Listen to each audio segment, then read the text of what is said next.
guys and welcome back to Indian Girl in Europe। मैं हूँ Surabhi, Indian girl in Europe. मैं हूँ दीपक और आज हम लोग आप लोगों के लिए बहुत ही इंटरेस्टिंग टॉपिक लेके आए हैं जो इंडिया में बैठे लोगों के लिए बहुत ही इंटरेस्टिंग हो सकता है और भी बहुत सारी कंट्रीज के लोगों के लिए जो ईयू का पार्ट नहीं है। तो टॉपिक क्या है दीपक?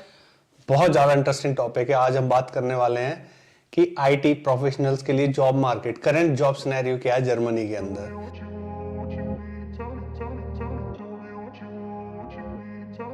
तो उस पर हम डिटेल में बात करेंगे, पूरा वीडियो देखना। जो जो आपको करंट सिचुएशन है वो सारी चीज बताएंगे। तो लेट्स स्टार्ट। और अगर आप आईटी प्रोफेशनल नहीं हो और अगर आपका डोमेन और कुछ है तो भी उसके बारे में हम कुछ डिस्कस करेंगे। और चलो फिर हम स्टार्ट और हमने चाय सजा के रखी है तो पी भी लेंगे। तो शुरू करते हैं सुरभि। सबसे पहला पॉइंट मैं स्टार्ट करती हूँ कि जर्मनी में एकदम से आईटी प्रोफेशनल्स की जॉब्स जो है या जॉब मार्केट है वो कैसा है कोविड के बाद का। तो उसके बारे में मैं आपको बस यही बोल सकती हूँ कि जॉब मार्केट जो आईटी प्रोफेशनल्स के लिए वो बहुत अच्छा है इस टाइम पर।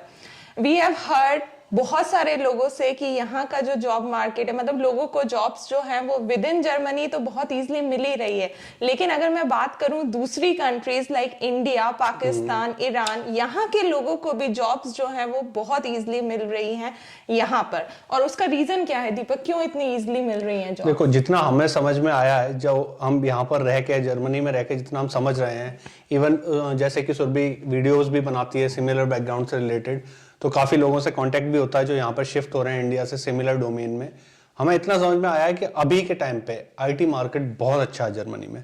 बहुत सारी जॉब्स हैं और दूसरी चीज यहाँ की गवर्नमेंट अब ओपन है कहीं से भी लोगों को हायर करने के लिए, स्पेशली आईटी बैकग्राउंड के बारे में। तो आज हम स्पेसिफिक बात करेंगे आईटी प्रोफेशनल्स का। हाँ, तो सबसे पहले मैं स्टार्ट करती हूँ जहां से हम लोग जॉब स्टार्ट करते हैं ना, तो हमारे दिमाग में एक चीज होती है कि कंपनीज जो है वो वीजा स्पॉन्सरशिप देगी या नहीं देगी, है ना।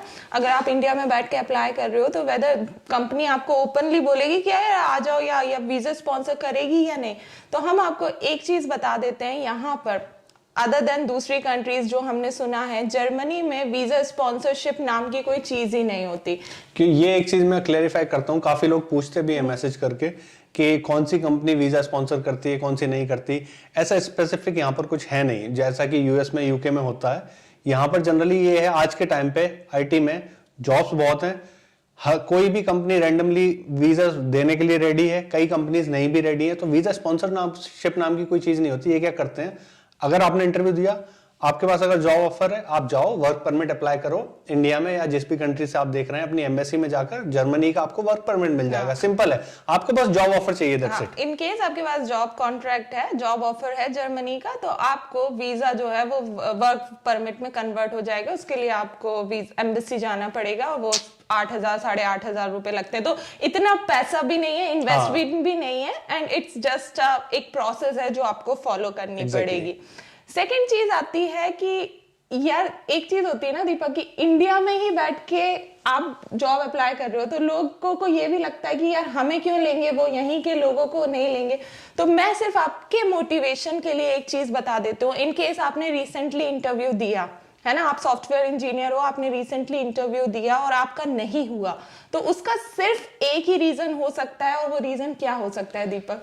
देखो, वो स्पेसिफिक रीजन या जो मतलब ऑफ कोर्स आपका इंटरव्यू अच्छा गया, हम ये अज्यूम करके चल रहे हैं, वो यही हो सकता है कि जो वीजा प्रोसेस में टाइम होता है ना, काफी जगह पे थोड़ा ज्यादा लगता है। फॉर एग्जांपल, अगर इंडिया से काफी लोग वीजा अप्लाई कर रहे हैं तो 6 महीने, 4, 7, 8 महीने लग जाते हैं, प्रॉब्ली आपको अपॉइंटमेंट नहीं मिल रही। और वहीं कोई बंदा फॉर एग्जाम्पल रशिया से अप्लाई कर रहा है सिमिलर प्रोफाइल के लिए और उसको वीजा जल्दी मिल रहा है, तो वो देखेंगे कौन बंदा जल्दी अवेलेबल है। वो एक रीजन हो सकता है, अदर देन दैट कोई रीजन नहीं है आज के टाइम पे कि ये लोग बाहर से हायर ना करें। और एक और सबसे बड़ा मेजर रीजन ये है कि ये लोग बाहर से हायर, स्पेशली अगर मैं बात करूं इंडिया की, इंडिया आईटी हब है, सबको पता है दुनिया में बहुत अच्छे आईटी इंजीनियर्स अवेलेबल हैं इंडिया में। और यहाँ के टाइम पे जर्मनी की बात छोड़ो, यूरोपियन यूनियन में भी आईटी प्रोफेशनल्स, स्पेसिफिकली वो लोग जिनके पास इंजीनियरिंग की डिग्री है, नहीं है, बहुत कम है। इसलिए दे वांट द पीपल जो कि इंजीनियरिंग बैकग्राउंड से हैं, आईटी बैकग्राउंड से हैं, यूनिवर्सिटी डिग्री है जिनके पास, और उसके मामले में इंडिया में तो खूब भर भर के हैं। तो मैं आपको एक चीज और बता देती हूँ, एक और क्वेश्चन होता है कि यार हम कितने एक्सपीरियंस पे बाहर अप्लाई करें और कितने एक्सपीरियंस जो होता है वो हमारे चांसेस को इंक्रीज कर देगा। तो वो होता है यहाँ पर 3+ ईयर्स ऑफ एक्सपीरियंस और आपके पास यूनिवर्सिटी डिग्री। ऑफ कोर्स हमारे पास सबके पास यूनिवर्सिटी डिग्री होती है और यहाँ पर रिकॉग्नाइज्ड भी होती है। और अगर आपके पास 3 साल से ज्यादा का एक्सपीरियंस है तो आई थिंक आप यहाँ पर अप्लाई कर सकते हो और आपके चांसेस जो हैं वो इंक्रीज होंगे। उससे थोड़ा कम एक्सपीरियंस होता है तो शायद प्रॉब्लम आ सकती है, पर अगर इससे ज्यादा है तो और अच्छी बात है। जो नेक्स्ट क्वेश्चन फिर लोगों के दिमाग में आता है वो आता है लैंग्वेज, कि इंग्लिश लैंग्वेज की रिक्वायरमेंट कितनी है, जर्मनी में जर्मन लैंग्वेज स्पेसिफिक रिक्वायरमेंट्स कितनी होती हैं। तो सुरभि आज के टाइम पे तुमने क्या ऑब्जर्व किया है सिनेरियो? कोविड से पहले की सिचुएशन से कोविड के बाद की सिचुएशन, जितने लोग मुझसे कांटेक्ट कर रहे हैं और जिन लोगों को मैं जानती हूं, क्योंकि मैं इस टॉपिक में हमेशा बात करती रहती हूं, जितना मुझे यहाँ पर पता चला है वो ये है कि आईटी प्रोफेशनल्स के लिए तो ये लोग इंग्लिश स्पीकिंग कलीग्स ही मांग रहे हैं। तो जर्मन तो कहीं पर वो मेंशन ही नहीं करते हैं। कुछ स्पेसिफिक प्रोफाइल्स होती हैं जहां पर वो जर्मन मेंशन करते हैं, पर आईटी प्रोफेशनल्स के लिए ये एक रिक्वायरमेंट है ही नहीं है, क्योंकि सब कुछ जो है वो इंग्लिश में डील करते हैं। एग्जैक्टली क्योंकि यार अब ना चीजें बहुत ग्लोबल हो चुकी हैं और specific to IT domain market बहुत अच्छा है, जॉब काफी हैं और ऐसा कोई ज्यादा स्पेसिफिक क्राइटेरिया बचा नहीं। कुछ जगह है हो सकता है, पर मेजरली अब आप ज्यादातर रिक्वायरमेंट इंग्लिश से रिलेटेड होती है। उनको चाहिए आप इंग्लिश में ओके, दैट्स इट, आप अप्लाई कर सकते हैं। तो वो एक चीज बहुत अच्छी हो गई है टाइम के साथ, इसलिए हम बोल रहे हैं कि ये बहुत अच्छा टाइम है जॉब अप्लाई करने के लिए आईटी वाले लोगों के लिए, स्पेसिफिक टू जर्मनी। मैं तो बस आपको ये बोल सकती हूँ कि this is the best time. अगर आप सोच रहे हो कि आपको बाहर जाना है, अपना कैरियर प्रोफेशन दूसरी कंट्री में बनाना है, if you are thinking Canada, US, UK etcetera etcetera, so this is the time in Germany, क्योंकि जर्मनी की गवर्नमेंट भी बहुत सपोर्ट कर रही है, प्लस जो कंपनीज हैं वो भी दोनों हाथों से बोल रही हैं, वेलकम कर रही हैं कि प्लीज यहाँ पर आ जाओ। एक चीज मैं आप लोगों को और यहाँ पर मेंशन करना चाहती हूँ, जो ऑफ कोर्स हमारे एक्सपीरियंस जो लोगों से हमने बात करी है उससे पता चला, वो है यहाँ पर अगर आप रीलोकेट होते हो इंडिया से या किसी और कंट्री से, तो यहाँ पर कितना सपोर्ट कर रही हैं कंपनी। तो दीपक, क्या हमारा एक्सपीरियंस? अच्छा, ये भी बहुत बड़ा मेजर क्वेश्चन होता है दिमाग में कि सैलरी, ऐसा तो नहीं है कि इंडिया से लोग हमें हायर कर रहे हैं तो सैलरी में कॉम्प्रोमाइज करना पड़ सकता है। और रिलोकेशन अमाउंट के बारे में हम बात करते हैं तो सैलरी में आपको कॉम्प्रोमाइज करने की जरूरत नहीं है, आप निगोशिएट कर सकते हो। अच्छी सैलरी ऑफर हो रही है आज के टाइम पर आईटी में, अच्छी खासी आपको सैलरी मिल रही है, आप मार्केट स्टैंडर्ड चेक कर सकते हो। ऑफ कोर्स सबके एक्सपीरियंस के हिसाब से अलग अलग डोमेन में अलग अलग सैलरी होती है, तो आप अपने हिसाब से निगोशिएट कर सकते हो। सेकेंड चीज आती है रिलोकेशन अमाउंट।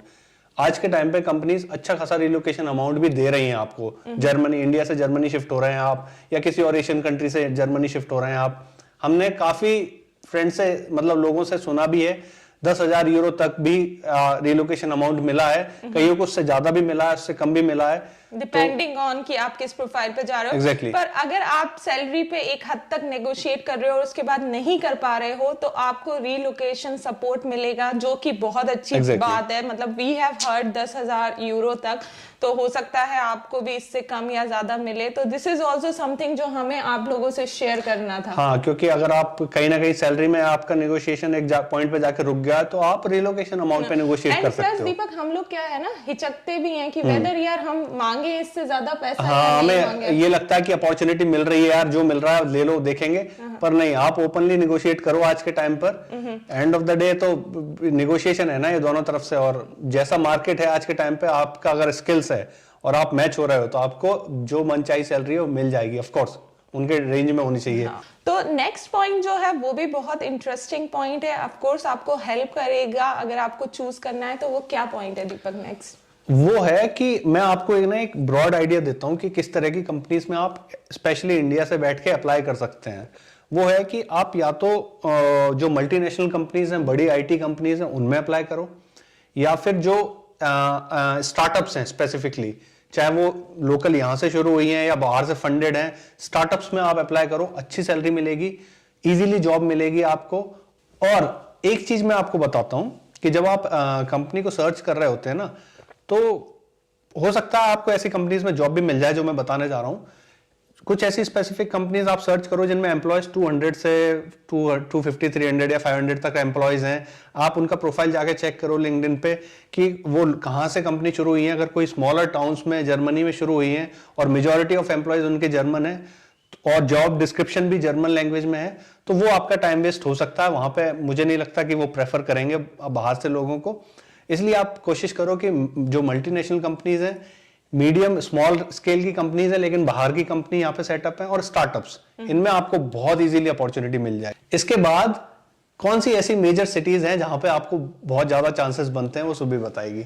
कौन से सिटीज हैं? सो अभी तक मैंने जितना भी सुना है लोगों से, जिन लोगों को डायरेक्टली इंडिया में जॉब मिली है, मेजरली जो है वो बर्लिन में, क्योंकि बर्लिन में स्टार्टअप जो है, बर्लिन को एज ए स्टार्टअप हब बोला जाता है यहाँ पर। और स्टार्टअप में जो है वो टैलेंट ढूंढते हैं, तो वो टैलेंटेड लोगों को ढूंढते हैं और वो कहीं पर भी हैं, वर्ल्ड में किसी भी कोने में है, वहां से वो लोग रिक्रूट करते हैं। Second is Munich. म्यूनिक भी जो है एक स्टार्टअप तो है ही है यहाँ पर। अदर देन दैट यहाँ पर बहुत बड़ी बड़ी इंटरनेशनल कंपनीज हैं जिसकी वजह से यहाँ पर चांसेस बढ़ जाते हैं। एंड देन फ्रैंकफर्ट, अगर बैंकिंग में अगर आप लोग हो, इवन आईटी प्रोफेशंस में, तो ये जगह जो हैं, ये 3 ऐसी जगह हैं जो आप टारगेट कर सकते हो। और दीपक ने जैसा बोला कि छोटी कंपनीज, तो यहाँ पर जर्मनी में क्या होता है ना, फैमिली वाली कंपनीज होती हैं जो 50 से 100 एम्प्लॉय होती हैं, जो छोटे से स्टार्ट होती हैं, फिर 500 तक एम्प्लॉयज पहुंच जाती है। वो कभी भी ना बाहर के लोगों को वेलकम नहीं करती हैं, क्योंकि उनका वही जर्मन कल्चर होता है। वही कंपनीज आपको वेलकम करेगी जो अभी अभी या तो उनको बहुत ज्यादा फंडिंग मिली है, जैसा दीपक ने बोला है, स्टार्टअप है, और स्टार्टअप भी ऐसी है जहां पर बहुत डिफरेंट जगह के कल्चर के लोग हैं। तो ये एक बहुत ही इंपॉर्टेंट चीज हो जाती है कि वेयर टू टारगेट, क्योंकि अगर आप सही टारगेट नहीं करोगे तो हो सकता है कि आपको 3 महीने बाद या 10 एप्लीकेशन के बाद जॉब मिले। तो वही रीजन था कि हमने आपको ये पॉइंट बताया। मैं सीरियसली आपको सजेस्ट करूंगा, आप थोड़ा टाइम ना लिंक्डइन पे स्पेंड करो, कंपनी का प्रोफाइल चेक करो, लिस्ट बनाओ कैसे एम्प्लॉयज हैं, कहां से इन्होंने रिक्रूट किए हुए एम्प्लॉयज हैं वो देखो, और आप ये चेक करो कि ये कंपनी मतलब स्टार्टअप है, मल्टीनेशनल कंपनी है, इसके जो एम्प्लॉयज हैं ये बाहर से इन्होंने हायर किए हैं या नहीं किए हैं। फिर जाके उनको अप्रोच करो तो आपके लिए जॉब ढूंढना बहुत ईजी हो जाएगा कंपैरेटिवली। और सेकंड पॉइंट ऑफ कोर्स मैं बताना चाहता हूं कि जैसे तो सुरभि ने बोला कि बर्लिन, म्यूनिक, फ्रैंकफर्ट, ये बहुत ज्यादा ग्लोबल सिटीज हो गई हैं आज के टाइम पर। यहाँ पे लोग माइंड नहीं करते आप किस कंट्री से आ रहे हो, और स्पेसिफिक टू आईटी में बोल रहा हूं कि यहाँ पर आपको इतनी कंट्रीज से लोग मिलेंगे देखने के लिए, आईटी प्रोफेशनल्स, तो बहुत अच्छी अपॉर्चुनिटी है ये। इसके बाद मैं एक और चीज बता देती हूँ कि अदर देन आईटी प्रोफेशनल्स, जो मैंने बोला था कि दूसरे लोगों के लिए, तो इन केस अगर आप और कोई डिग्री है आपके पास, और अगर आपके पास 5 years ऑफ एक्सपीरियंस है या 5 साल से ज्यादा का एक्सपीरियंस है, तो स्टिल आपके चांसेस हैं यहाँ पर। तो उसके बारे में कभी हम और बात करेंगे कि यहाँ पर और दूसरे प्रोफाइल्स या और दूसरे डोमेन्स में क्या जॉब मार्केट है। पर आईटी प्रोफेशनल्स या सॉफ्टवेयर इंजीनियर्स जो इंडिया में बैठ के हम लोगों को देख रहे हैं, for them this is the best time. आप ये जितने भी हमने पॉइंट्स बताए हैं बेस्ड ऑन आवर एक्सपीरियंस, उसको देख सकते हो, उसको फॉलो कर सकते हो, और हो सकता है कि आपको इसमें सक्सेस मिल जाए। ओके, एक और इम्पॉर्टेंट इन्फॉर्मेशन मैं आपसे शेयर करना चाहता हूं। हमने अपने पुराने वीडियोस में भी बोला है कि अगर आपको बेसिकली आपके स्किल्स पे कॉन्फिडेंस है और आपको लग रहा है कि आपको हो जाएगा, आपको कॉल मिल जाएगा, आपका डेफिनेटली हो जाएगा कहीं ना कहीं, तो आप जॉब सीकर वीजा करके भी एक अपॉर्चुनिटी होती है, वो लेके आ सकते हो।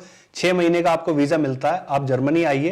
क्योंकि कई बार क्या होता है ना, ये लोग, इन्होंने फॉर एग्जांपल 2 लोगों का इंटरव्यू लिया, स्किल्स दोनों के सेम है, एक बंदा जर्मनी में है, एक इंडिया में है, तो वो जो जर्मनी में है उसको हायर करेंगे obviously, because of time limitation of course. तो आप, और श्योरिटी भी रहेगी ये बंदा यही है, ज्वाइन कर लेगा, इंडिया वाला आएगा नहीं आएगा, यू नेवर नो।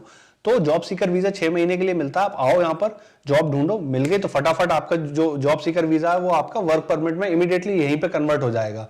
तो वो आपका, लेकिन वो लोग करें जो रेडी हैं रिस्क लेने के लिए, मतलब जॉब छोड़ के आप आ गए बहुत सारे पैसे लगा के, और बाई चांस कई लोगों को नहीं भी मिलती, वापस जाना पड़ता है, तो उस पर भी रिसर्च कर सकते हैं। हाँ, तो this is the right time. End of course वो आपका जो जॉब सीकर वीजा है और जॉब मिल गई तो आप ब्लू कार्ड में भी कन्वर्ट कर सकते हो। तो वो ब्लू कार्ड वीजा के बारे में भी हमने पहले जो है वो वीडियो बनाया वो हम हाँ। डाल देंगे। बाकी मैं अपने व्यूअर्स से एक लास्ट चीज बोलना चाहती हूँ, अगर आप लोग रिसेंटली म्यूनिक में आए हो as a IT professional, software engineer हो और आपको डायरेक्टली जॉब मिली है इंडिया से यहाँ पर, तो प्लीज कॉन्टेक्ट अस। अगर आप लोग अपना जो एक्सपीरियंस है, आपने कैसे टारगेट किया, क्या आपने फॉलो करी स्टेप्स, वो हम लोगों के व्यूअर्स से अगर आप शेयर करना चाहते हो तो प्लीज आप हमसे कांटेक्ट कर सकते हो इंस्टाग्राम पे या फिर यूट्यूब पे आप कांटेक्ट कर सकते हो। और हम चाहते हैं कि आप वो एक्सपीरियंस भी शेयर करो, बिकॉज डेफिनेटली बहुत हेल्पफुल होगा। काफी लोग ट्राई करते हैं और समझ नहीं आता है, मैं समझ सकता हूँ, क्योंकि ना कहीं वो इन्फॉर्मेशन मिसिंग होती है, उनको समझ नहीं आता कैसे करना है, किस चीज को टारगेट करें।